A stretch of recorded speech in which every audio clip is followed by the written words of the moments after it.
understand the relationship between guilt and Jesus, between guilt and ourselves, and what is the work of Jesus in our lives. Father, we thank you that you love us and you want to be present in our lives and you want us to enjoy peace. We ask you to guide us. Forgive us our sins. Give us a simple message that will cut through our heart and will make us understand our standing before you and before your Son, Jesus. Teach us how to deal with guilt and how to enjoy the love of your Son, Jesus. Father, be our speaker. We ask you that you speak to us, God, in simple terms, but in ways that will make us change from glory to glory. We want to hear your voice. So you speak before your people, O God. Use your servant only as your instrument. Father, we ask you, heal our diseases, strengthen our hearts, comfort our emotions, and now feed our spirit. In the name of your Son, Jesus, we pray with thanksgiving. People and guilt have a very interesting relationship. People are conditioned by culture to feel and to be guilty. Religious culture, social culture, legal culture.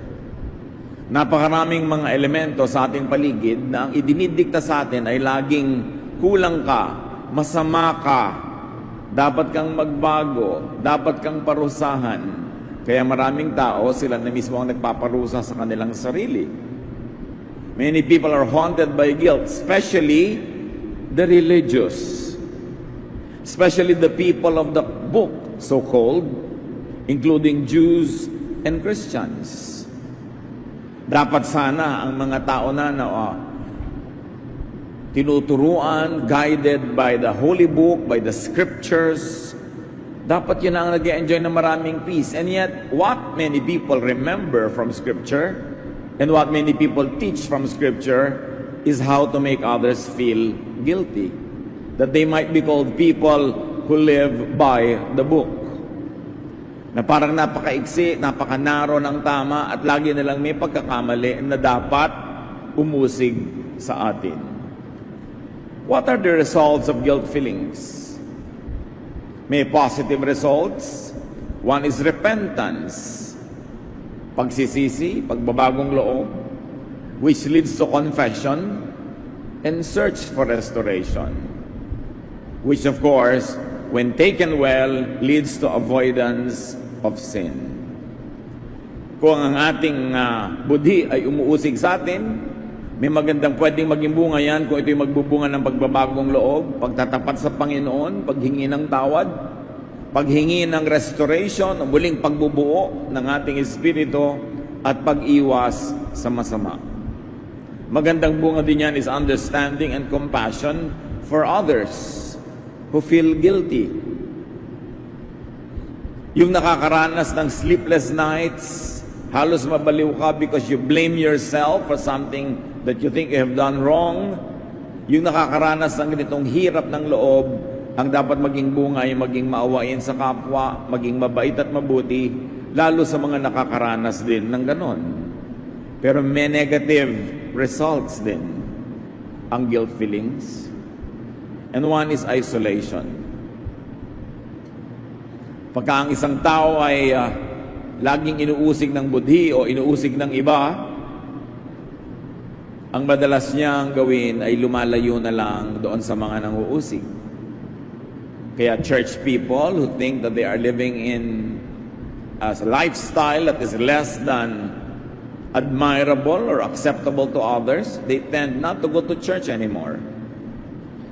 Pagka meron silang nagawang kasalanan at nagkapatong-patong, dumadami, pati ang panalangin nila ay nawawala na, ang pagbabasa ng Bible, ang quiet time.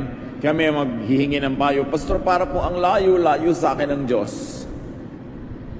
And I always say, hindi lumalayo sa atin ng Diyos, maaaring tayo o yung loob natin ang lumalayo sa Diyos. Isang paglayo, bunga ng guilt feelings. Paglayo sa Diyos, paglayo sa church, paglayo sa spiritual feeding. Another very negative result of guilt is the valuation of self. Feeling unworthy. Pagbaba ng pagtingin sa sarili. Pag isang tao ay lagi mo na lamang na inuusig, lagi mong sinasabihang kulang siya, mali siya, masama siya, marumi siya, nagsisimulang bumaba ang pagtingin niya sa sarili.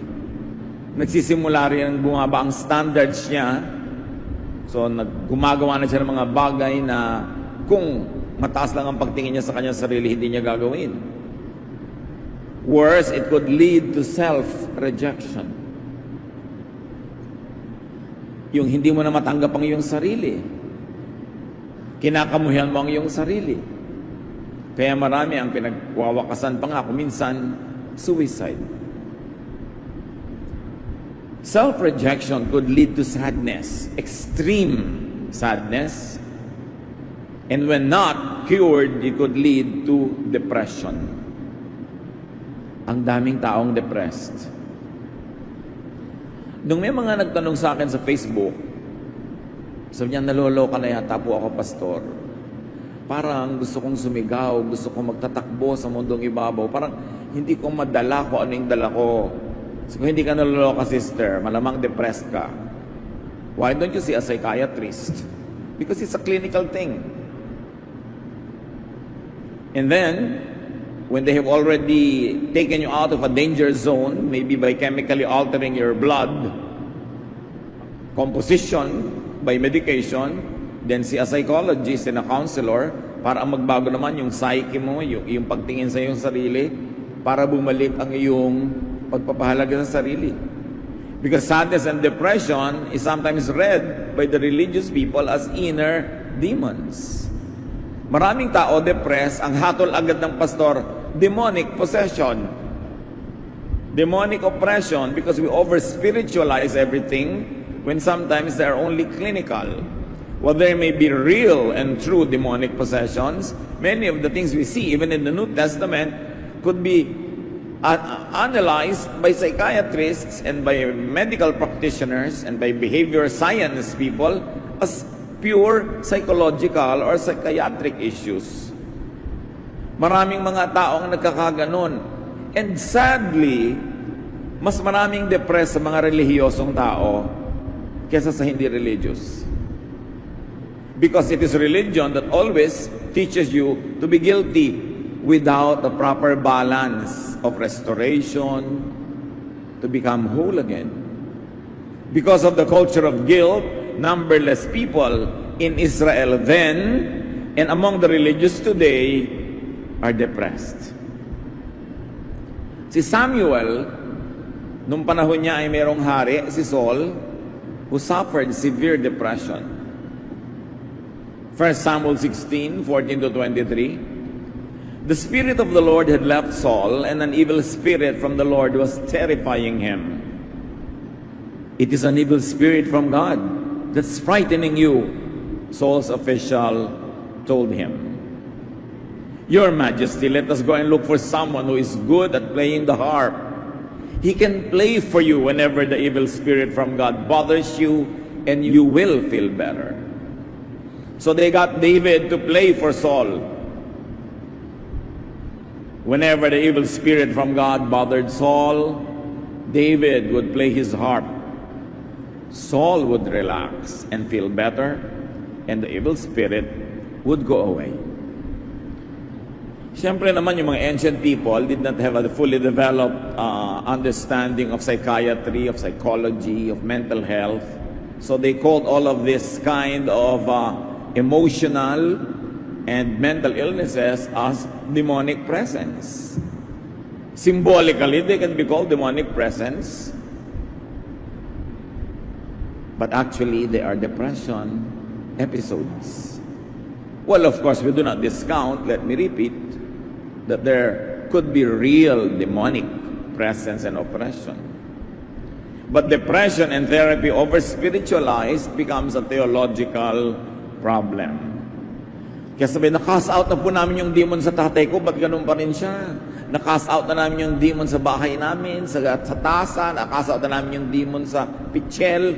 Bakit ganun pa rin ang buhay namin? Nag-aaway pa rin tatay at nanay ko. Kasi ino-over-spiritualize what is otherwise a psychological or a spiritual issue.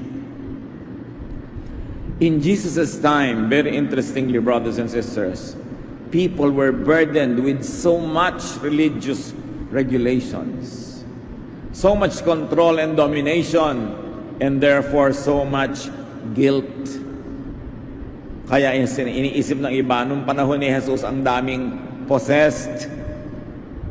Pero kasi naman may 10 commandments ka na, may 613 other commandments pa called misvots. Meron pang dietary laws, merong ceremonial laws, ang daming mga bawal, do's and don'ts. Araw-araw, imposibleng masunod mo lahat. Kaya araw-araw ang mga tao depressed because they feel guilty.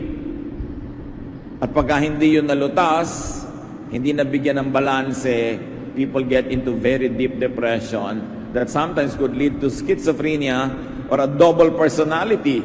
Pag may schizophrenia ka, pwede ka magsalita ng iba-iba boses. Kaya napagkakamalan ng iba, ay, may masamang espiritong nakatira sa katawan niya. Kaya may masamang espiritu, umalis ka sa kanyang katawan, schizophrenia pala. Kailangan ng tamang counseling, clinical treatment. Hirap na hirap ang tao nun. Dahil sa dami ng mga batas na ibinibigay ng relihiyon. At nung ang Kristyanismo ay dinala sa mga Gentiles, the non-Jewish people, who did not have the Jewish laws, gusto ng mga conservative Jews who have become Christians, yung convert nila na hindi naman Jew, na magiging Christian, maging Jew muna, tapos maging Christian.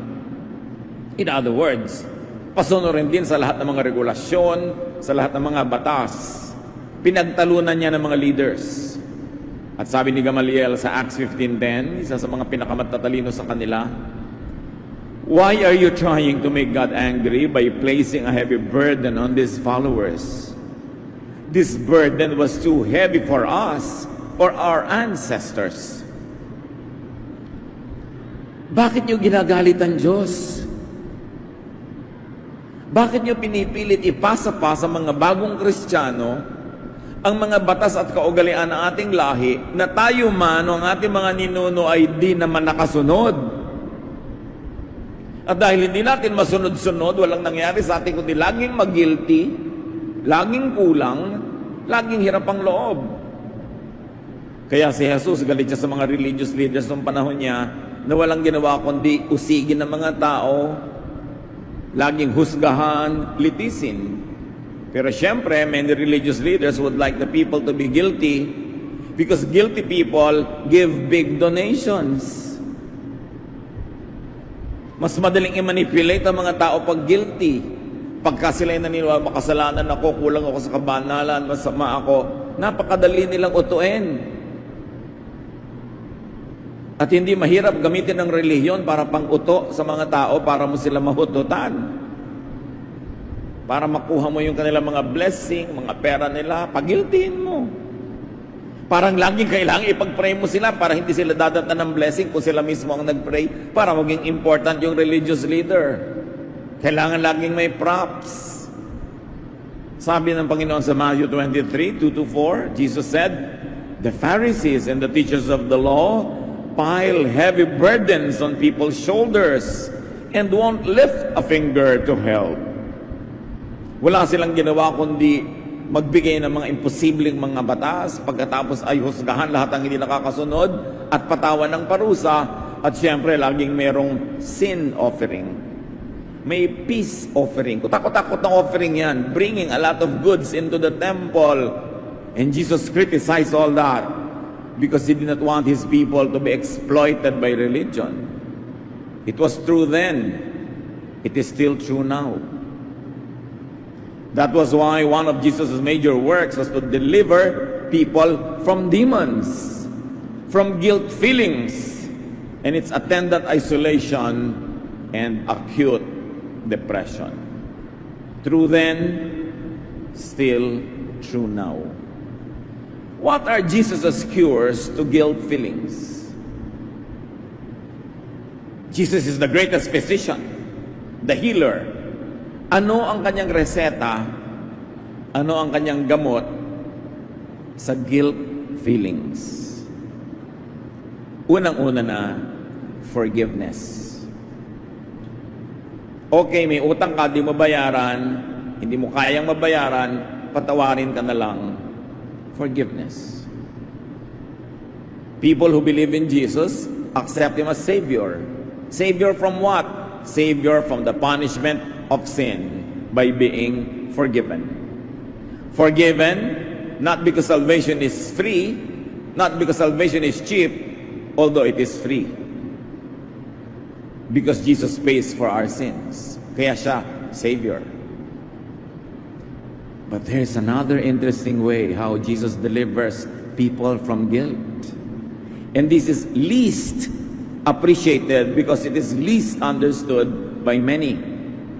So yung isang paraan ng pagtatanggal ni Jesus ng ating guilt status and guilt feelings is forgiveness, and the other one is freedom from the law of guilt. Pag may nakalagay na no parking sign at nagpark ka, you are guilty of violating the law, right? Pero kung nagpark ka pero walang nakalagay na no parking, di hindi ka guilty kasi walang nakalagay, kasi walang law. At ito ang isang dapat nating unawain kaya sa Lord. Bakit siya Savior? Ano ang ginawa niya sa law? Galatians 5:1, Christ has set us free. This means that we are really free. Now hold on to your freedom and don't ever become slaves of the law again. So what is the agent of slavery here? The law. The ancient laws of Israel that were good thousands of years before Jesus ever walked the face of the earth. But so many things had changed in the way they lived, in their culture, in their economy, and yet people stuck to those laws as if they were still in their tribal existence, though they had already become a full nation. Mga laws nung kauna-unahang panahon na hindi nila iniiba at patuloy nilang ina-apply sa panahon nila bagamat nagbago na ang panahon. Mga laws na, ang nangangalo niya dapat batuhin hanggang mamatay. Because they had a cultural context for that. May mga dahilan nun kung napaka-strict nila. They had issues with inheritance, with real estate. They did not have the land of their own. So clear dapat kung sino ang anak nino. Very clear dapat kasi wala pa silang boundaries, wala silang country noon. Pero nung naging country na sila, dapat pa rin bang ganun ang strict implementation ng mga laws. Nung sila ay mga bihag sa Babylon, ang daming ibang lahi na bihag doon, sa takot ng kanilang mga priests, na sila ay makihalubilo sa ibang lahi at makisamba sa mga Diyos na mga yon, ang daming ipinagbawal sa kanila. Kasama na ang bawal kumain ito, bawal kumain nun, bawal kumain ito. Kasi unang-una na, lahat ng mga pagtitipon ng mga ibang relihiyon ay piyesta. Maraming iba't ibang pagkain. So kung hindi mo mapagbawalan ng mga taong huwag umaten ng piyesta, pagbawalan mong kumain ng kung ano-ano, ganun na rin ang ending, hindi sila makakapunta. Sobrang nilang in-implement ang law of the Sabbath to make them separate and distinct from all the other nations of the world so that they would not lose their identity. And that's especially when they were in captivity in Babylon. That's when all of these laws were very fully developed in its implementation. Pero nung bumalik na sila sa sariling bayan, meron na silang boundary, meron na silang hari, meron na silang sariling watawat, sariling identity, ganun pa rin ba dapat yon? Mapapansin natin, no, ang Panginoon ay nagturo sa balat ng lupa, marami sa mga matatandang kaugalian at batas ng Israel, ang actually ay pinalaya niya ang mga tao sa pagkakatali. At ano ang kanyang paraan? pinawalan niya ang mga tao mula doon sa mga laws na yon. Kaya sabi niya, ulitin ko sa John 5:45. Don't think that I will be the one to accuse you to the Father. You have put your hope in Moses, meaning in the law, yet he is the very one who will accuse you.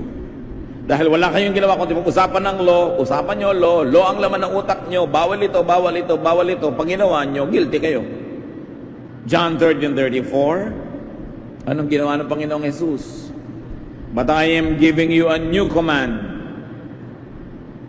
You must love each other just as I have loved you. Kasi ang daming commands. At para maipatupad ang command na yon, kailangan may batuhin ka hanggang mamatay, kailangan meron kang itapon, kailangan may itiwalag, kailangan meron kang itakwil. Pero sabi ni Lord, lahat ng mga batas na yan nanguusig. Ang ibinibigay ko sa inyo isang bagong utos. Mag-ibigan kayo. Nung tinanong siya ng mga magagaling ng mga scholars, sa palagay mo ba, teacher, sabi sa kanya, ano ang pinaka-importante sa lahat ng ating mga kautusan? Sa dami. They were hoping magkakaroon siya ng maling sagot. Sabi niya, isa lang ang mahalagang kautusan. Love God. At may kakambal yun, love your fellow man as you love yourself. Sabi niya, this is what all the law and all the prophets are all about. It's about love. That means if you are not interpreting it now in a loving way, if the implementation is not loving, but in fact cruel and unkind, you are getting it all wrong. And you must be free from that kind of slavery. Just one new command to replace all unloving laws. Now, before we live licentiously na parang lawless na pala, pwede na kahit ano, no. Ang napawalang bisa lang ng law of love ni Jesus, ang new commandment, lahat ng laws and commandments before Him and after Him that are not loving, that are inconsistent with His doctrine of love, whose implementation is unloving. So yung mga kautosan nung araw na hindi naman unloving ang implementation, tuloy. Marami kasing kautusan bago ang Panginoon ay nag-minister in the flesh. Sobra talaga unloving. Nagtatrabaho ka, nangangaho yung isang bata during Sabat, binato hanggang mamatay, yun ang parusa. Mayroong mga bata na nangantsaw sa isang propeta, kinain sila, nilapas sila ng mga bears. Napakaraming mga para hindi bagay sa Sunday school ng mga lessons pagka binasa mo, lalo Old Testament. Mga ulo na biglang pinapakuan hanggang mabaon sa lupa. Diba? Mga nanay na kinakain yung anak nila. Sari-sari. Isang leader na sinabi niya sa Panginoon, Lord, kung sino man ang unang sumalubong sa akin pag-uwi ko, susunugin ko, iaalay ko sa iyo, yung sumalubong anak. So ginawa rin niya. Ang daming ganon na napaka-unkind dahil gusto nila maging legalistic. By the law, by the book. Sabi ni Lord, inuusig lang kayo niyan. So I'm giving you a new law. Be loving. Love people. Effectively, all the laws before Jesus that are not loving are voided by His law of love. So far, so good. But after Jesus went to heaven, in the last 2,000 years, the church has also developed other laws that actually put the people back to Old Testament mode. Marami na namang sinunog.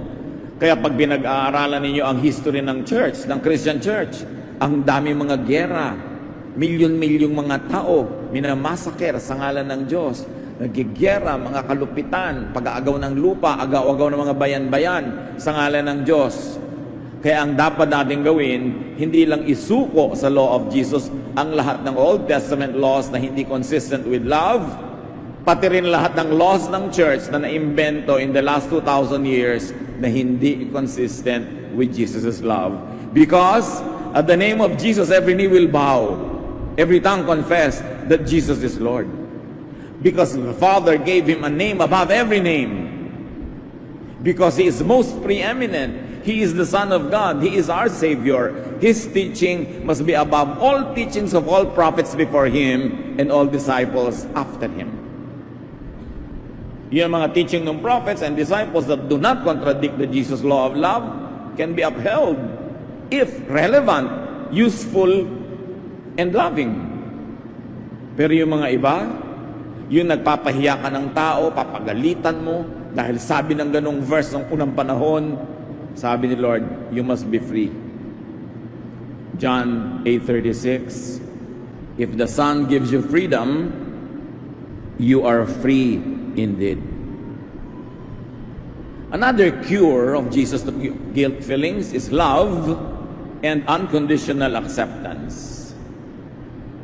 John 6:37, whoever comes to me, I will never drive away. Dapat nating maunawa, mga kapatid, ang ibig sabihin ng unconditional love, unconditional acceptance. Hindi kailangan maging banal ka, kailangan maging ganito ka, kailangan gawin ito para kita tanggapin. No, Jesus accepts us as we are, where we are. Many people are troubled and conflicted because they are taught to struggle with and feel guilty for their human nature. Ang isa sa mga ginawa ng religion, very especially this last 2,000 years, is to demonize the body, demonize the flesh, demonize the needs and the desires of the body na inilagay naman doon ng Creator. Sino ba lumikha sa tao? Di ba Diyos? Pero tinuturoan tayong masamain ang lahat ng bagay na hinihingi ng katawan, especially yung mga biological needs. Kaya, ang naging impression na iba, pagka-religious ka, dapat, wala kang sex sa buhay. Kahit nga mag-asawa na, takot-takot na regulasyon pa ang ibinibigay. Meron pa mga mag-asawa, mga itinatanong sa akin, mag-asawa naman kayo, bakit tinatanong nyo pa yan? I mean, everything is honorable in the marriage bed. Sabi po ng leader namin, masama daw yun. Hindi naman siya ang Diyos. Minamasama ang lahat ng hilig, lahat ng maisipan. Sino bang lumikha sa katawan? We are taught to demonize others and themselves, and especially when they deny and reject the inborn nature. May nature ang tao, dalawa. Merong tayong pinagmumula ng ating character. One is nature. Inborn yun. Nilikha ka talagang ganon. Ano ba, magaling ka sa math. Hindi pwedeng hindi ka magaling doon kasi nature yun eh. Hilig mo music, nature yun. Halimbawa, analytical ka o emotional ka, usually mga natural yan. Hindi yan maiiba. Kahit magpasirko-sirko ka, paliguan mo sarili mo ng verse, kumain ka ng mga pages ng Bible, hindi maiiba yung nature. Kasi Diyos ang may gawa. Ang maiiba yung character coming from nurture.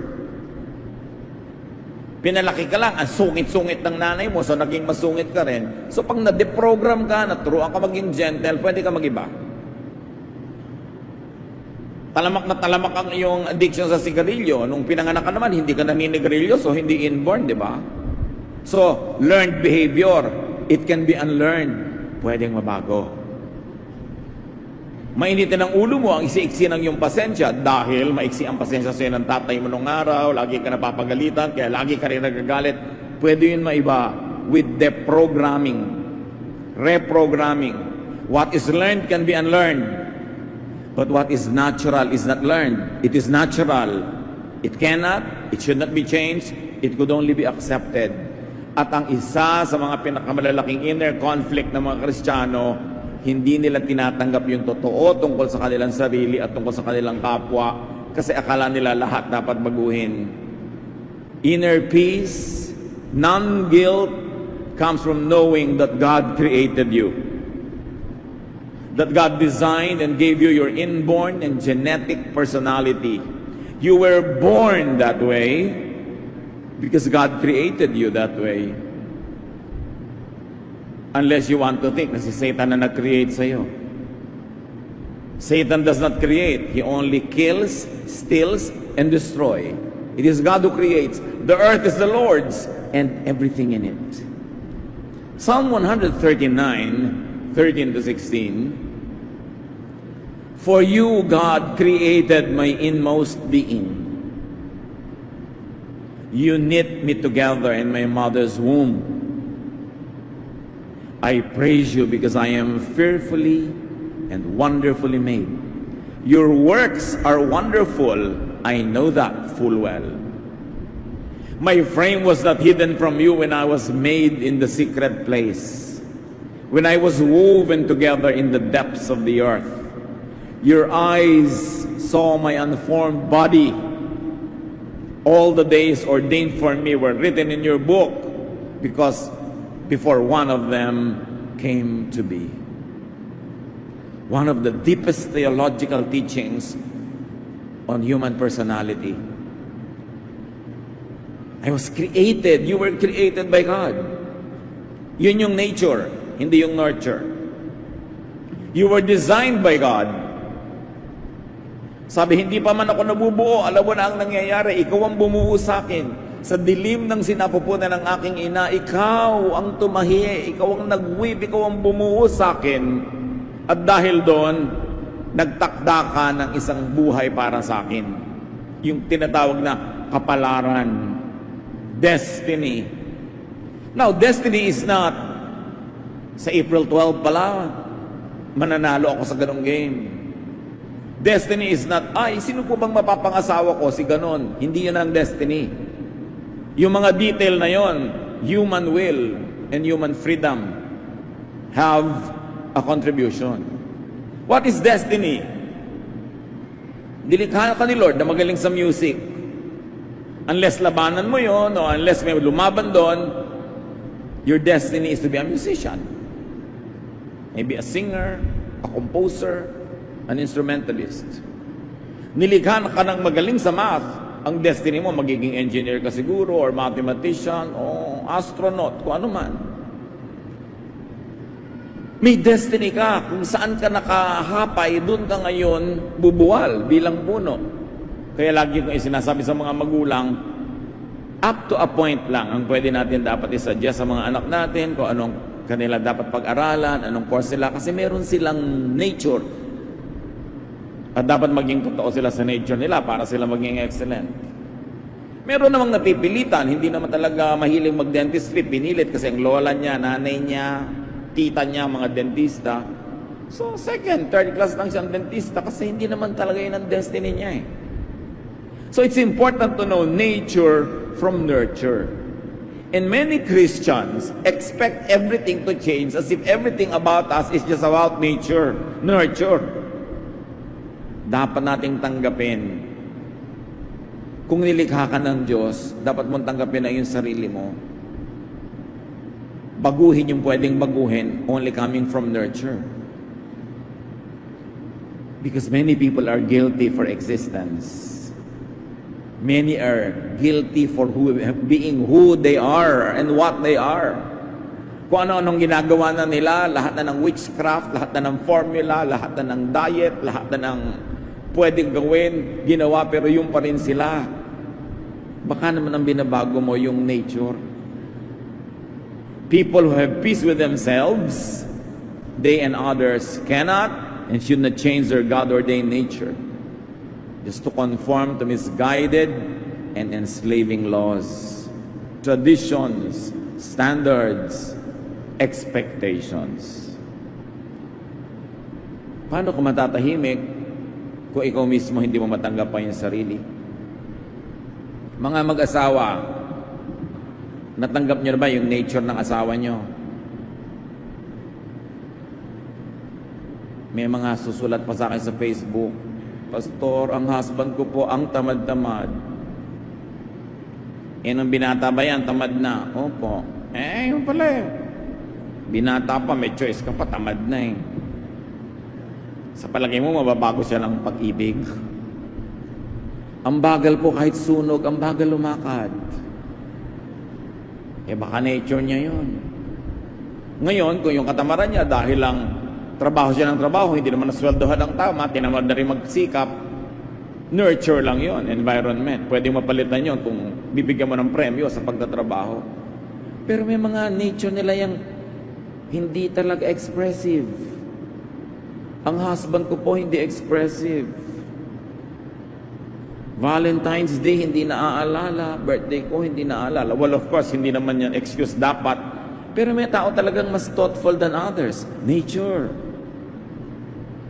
Dapat matanggap. Mga reklamo ng mga husband sa mga wives nila, masyadong OC. Lahat na lang. Sobrang busisi. Sobrang magbunganga. Tapos na yung kwento. Next month, uungkatin na naman. Ganun talaga siguro. Nature niya magbunganga. Bungangera na ba yan? Ang girlfriend mo pa lang. Ay naku, bata pa lang daw po yung ganyan na. Nature. Pasayahin mo ng sarili mo. Nature niya yan. Alangan namang buong buhay mag-away kayo. It's your choice. But do you want to live that way? Anak nyo, may mga anak kayo, may nature ang mga anak nyo, ba't nyo babaguhin pilit? Yung nurture, yung pagpapalaki, yung influence, pwede nyong magkaroon kayo ng input doon. Pero yung likas niya, nilikas siya ng Diyos na ganon. Yung iba, nagtatakwil pa ng anak dahil hindi nila gusto yung nature ng anak nila. Nasisira ang pamilya because of a wrong understanding of nature and nurture. Sabi sa Jeremiah 13:23, can an Ethiopian change his skin or a leopard its spots? Of course, the obvious answer is no. Napapalitan ba ng Ethiopian, ng African, yung kanyang black skin? Sabi niya ba, papaya soup po, pastor. Well, ewan ko talaga mapapalitan ng buong buo yan. Pag nanganak uli siya, maitim uli anak nun, siyempre, dahil yun ang nature eh. Pwede bang tanggalin yung mga batik-batik ng leopard? Hindi. Ang ibig lang sabihin, may mga bagay talagang likas. Para ka matahimik, tanggapin mo. And then, palitan mo lang yung mga pwedeng palitan. Si Jesus, kaya marami siyang minahal kasi tinanggap niya yung nature ng mga tao. Si Pedro, lagi nagkakamali. Laging mapusok. Ni-restore pa rin niya. Yung mga disciples niya, laging nag-aaway. Siya, nag-aaway na naman kayo. Inaintindihan niya yung nature ng mga tao. And you know what, brother and sister? God remembers that we are dust.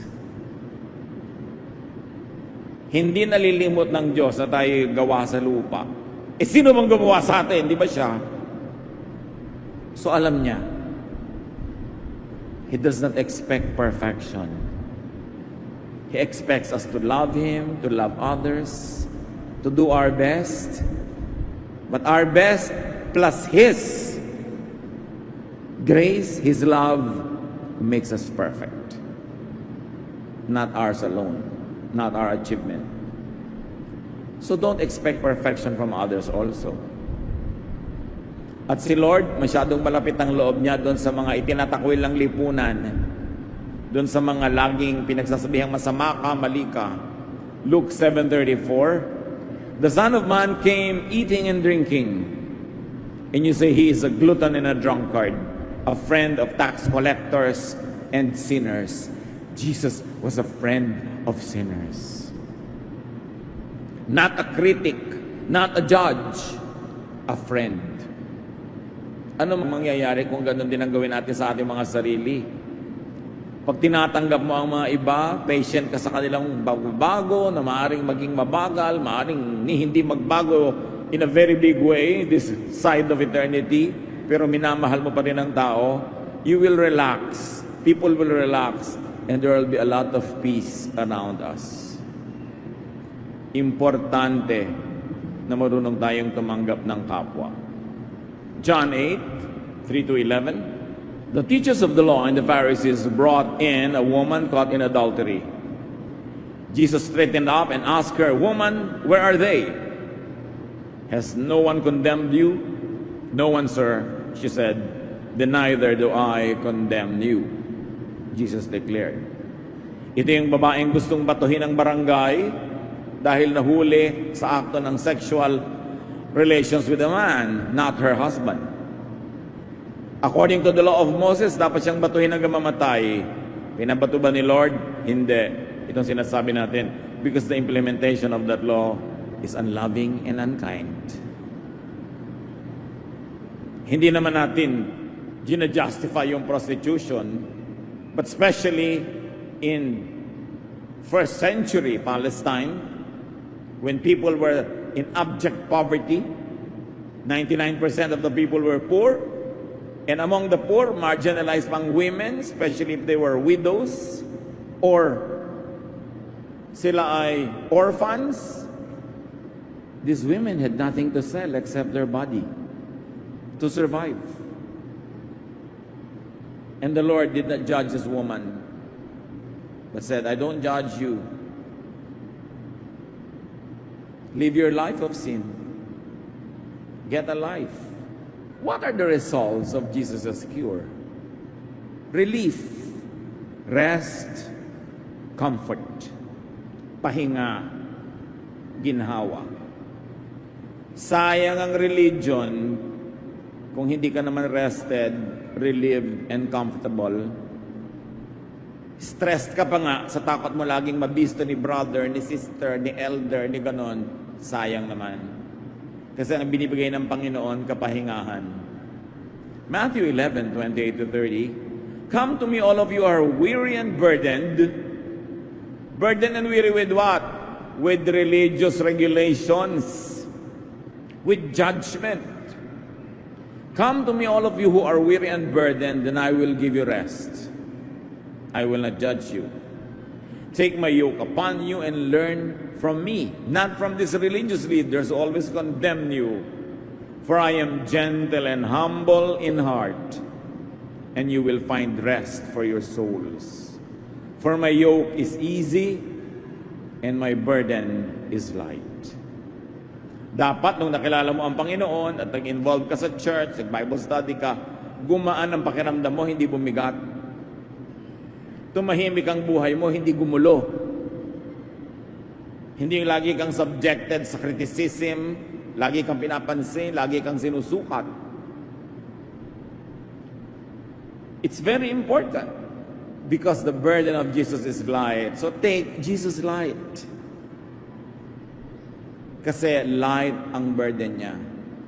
The yoke is easy. And make other people's lives light also. Hindi yung lagi kang nakabantay, para kang pulis. Wala kang ginawa kundi mangusig. Hindi yun ang gawain ng Panginoon.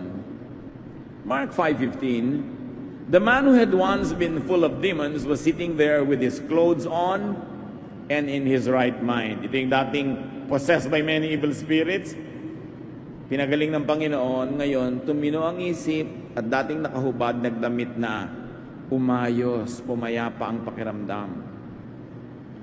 And one of the results of Jesus' cure is self-acceptance, self-affirmation. Sabi ng babae sa well, come and see the man who told me everything I did. Dati ayaw niyang pag-usapan, ngayon pwede na kasi natanggap na niya kung ano ang totoo at natanggap na rin niya ang pagpapatawad at pagmamahal ni Jesus. When Jesus accepts people, people accept themselves and others. So there is a restored self-image. The image that was lost in the Garden of Eden when Adam and Eve sinned, that glorious image of man which was taken after God is restored when you believe in Jesus. When all your sins are forgiven and forgotten. Sabi sa Bible, as far as the east is from the west, God takes away our sins from us. So anong bunga nun? Acceptance, affirmation, and restoration even of other people. Yung mga Kristiyano hindi mabait at mabuti sa kapwa, siguro hindi pa talaga nararamdaman yung bait at buti ng Diyos. Yung mga Kristiyano ang lulupit sa kapwa, siguro ang nakatanim sa utak nila yung kalupitan ng mga elder, ng mga leader, ng mga teacher. Kaya malupit din sila. Pero kung kabaitan ni Jesus, ang ating kinakain araw-araw, di natural, yun din ating ipapawis, yun ang ating ibubunga, kabaitan. Kaya sabi ni Lord doon sa lalaking pinalayasan niya ng maraming masasamang espiritu, Mark 5:19, go home to your family and tell them how much the Lord has done for you and how good He has been to you. Ano ang sasabihin, ipamamalitan ng lalaking ito sa kanyang pamilya kung gaano kabuti sa kanya ang Diyos? Hindi katulad ng ginagawa ng marami ngayon, pag pumunta sa bahay ng may bahay, uy, mali ang ginagawa mo, yung religious practice mo, wrong, that is sinful, that is evil. That is not the news that Jesus wants us to bring to people, but how good He is to us. Marami mga Kristiyano cannot bring people to God dahil nakaka-allergic sila. Wala nang ginawa kundi mangusig. Wala nang ginawa kundi manghingi ng mga donation. Wala nang ginawa kundi maghanap ng mali ng kapwa. So bakit ka pupunta? Hindi ka at peace. Kaya pag pupunta ka na sa fellowship, dala nyo ba ang inyong mga maskara? Bakit? Siyempre, kailangan fake tayo dyan kasi fellowship Hindi ka maging totoo. Dapat sa tunay na Christian fellowship, pwede ka maging totoo and you will not be judged. You will be loved. And also you will not judge and you will love, then everybody has rest. Sabi ni Lord, I will give you rest. And I'll give you belongingness to God and with your fellow believers. Belongingness is a very important need of man. At yan ang ibinibigay ng Diyos. Galatians 3:28-29. Faith in Christ Jesus is what makes each of you equal with each other. You belong to Christ. And of course, the love of Jesus gives us peace.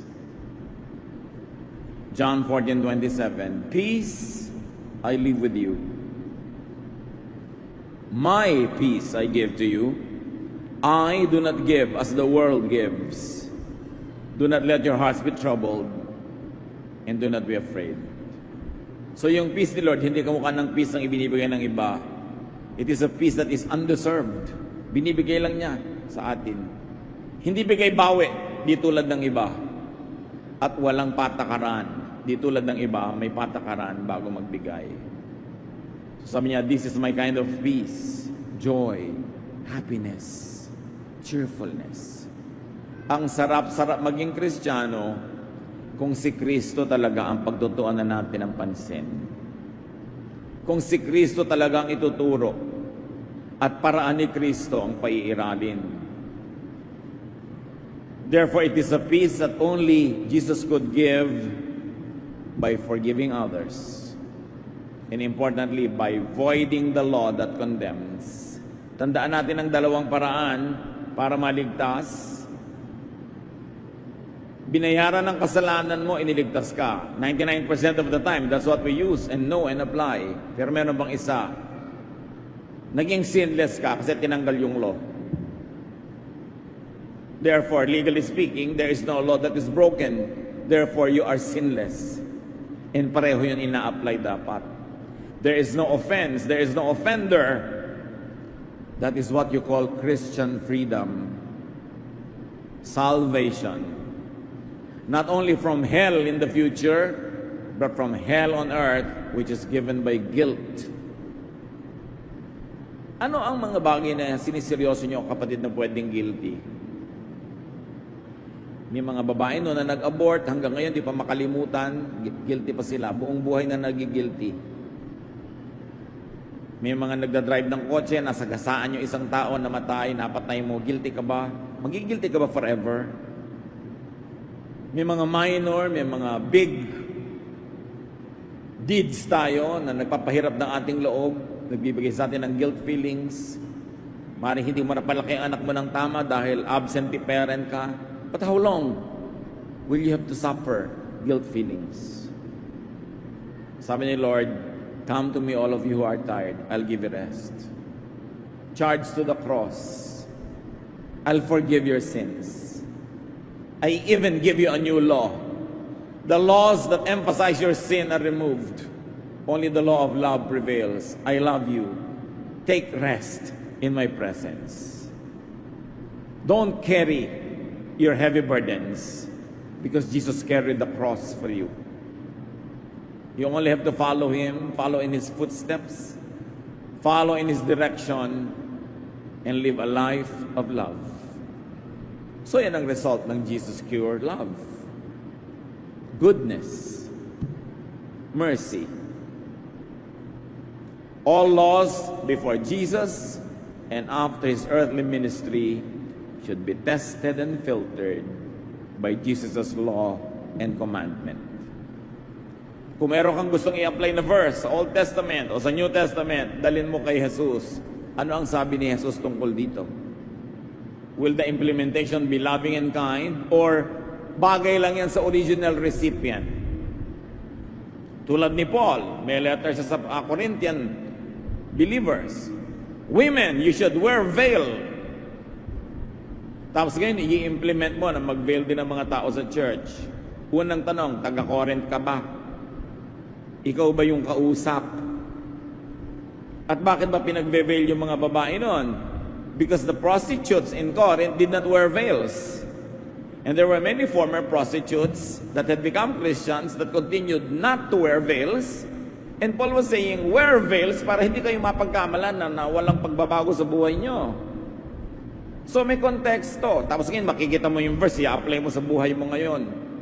Pinapagalitan ka dahil hindi ka nagbe-veil. You feel guilty dahil wala kang veil. Yun naman pala, wala namang kadahi-dahilan para ka mag-guilty dahil hindi naman para sa iyo yung law na yun. Pero may mga law na ibinigay noon, applicable pa rin ngayon. Merong applicable lang sa panahon nila. Dapat pinag-aaralan para hindi pahirapin ang buhay sa pagsunod sa mga batas na pasuna.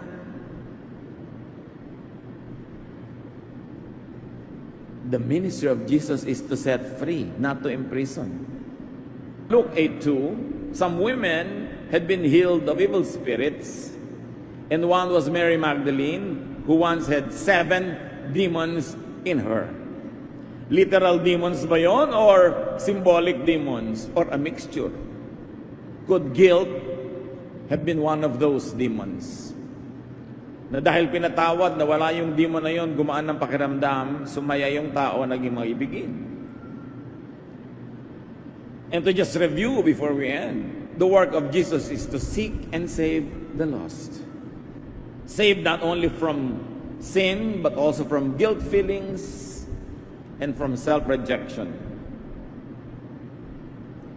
The work of Jesus is to accept people into His family so they could belong, be loved, and love. The work of Jesus is to accept people into His family so they could rest and be comfortable. Yun ang dapat nating ibigay sa sarili at sa kapwa. Jesus gives freedom not by changing your actual nature, but by changing your legal status through amnesty. Pag dineclare na niya na, oh, you are free, I paid for that. You are legally sinless. Legally free. And when people change is not in nature, the genetic nature, but to inner peace because of self-acceptance. Kung ang lagi mong gagawin the requirement sa sarili mo is to even change your nature para ka magka-peace, hindi ka na magkaka-peace. So you have to identify what is natural and cannot be changed. It's a gift from God actually. And what could be changed for self-improvement, and then you change that. Sadly, many people are conflicted because they struggle within. Si Paul, sinabi niya yun ng ubod ng linaw. Romans 7:15 to 19. I do not understand what I do. For what I want to do, I do not do. But what I hate, I do. I have the desire to do what is good, but I cannot carry it out. For what I do is not the good I want to do. No. The evil I do not want to do, this I keep on doing. Si Paul pa yon. Sabi niya, gusto kong bumait pero di ko magawa. Sabi niya, napapansin ko, pag may gusto kong gawin na tama, yung mali ang nagagawa ko. Laging ganon, yung mali ang nagagawa ko. May inner conflict siya. Pero dapat niyang tanungin muna kasi yung bang inaakala mong mali mong ginagawa na hindi mo maitama-tama mali nga ba sa tingin ng Diyos? O mali lang sa tingin mo, mali sa tingin ng simbahan, mali sa tingin ng culture, mali sa tingin ng lipunan, pero mali nga ba? Kasi kung yan ay mali na pwedeng itama, sa kasisikap mo, dapat tinulungan ka ng Diyos na itama yan. But Jesus voided all the laws that condemned and gave one new law, the law of grace. Many people are conflicted because they demonize others and themselves. Especially when they reject the inborn nature. Baka naman inborn nature ni Paul yung pinipilit niyang baguhin because he was conditioned by culture and religion to think it to be wrong. Kaya tanong niya sa Romans 7:24, what a wretched man I am. Who will rescue me from this body of death? Tulad din ang tanong ng marami sa akin sa personal at sa Facebook. Pastor, bakit 7 taon na po akong born again, hindi pa rin nagbabago yung ganito ko? Bakit? Na-memorya ko na po ang buong New Testament, ganito pa rin ako. Nagsiserve naman ako sa Lord. Bakit po ganito pa rin ako? Yan ang tanong ni Paul. At ang tanong niya, sino magliligtas sa akin sa ganito? Jesus is the answer. What you cannot change because of your human limitation, Jesus changes with His love.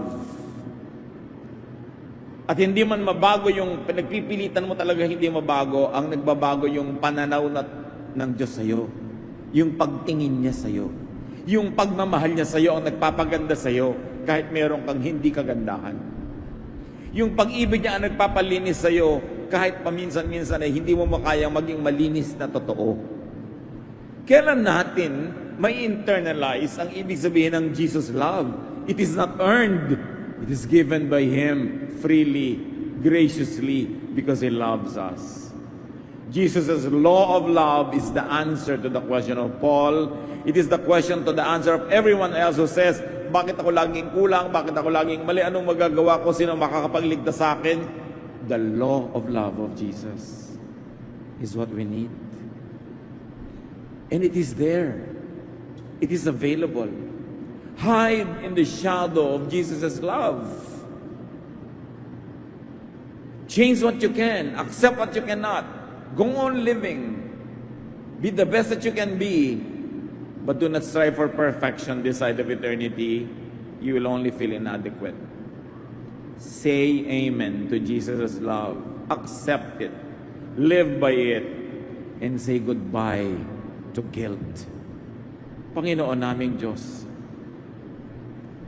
dagdagan mo pa ang pangunawa namin para lalo naming maintindihan ang kahulugan nito sa aming buhay. Na pwede kaming kumilos para kami mag-improve, pero lahat ng hindi namin kayang gawin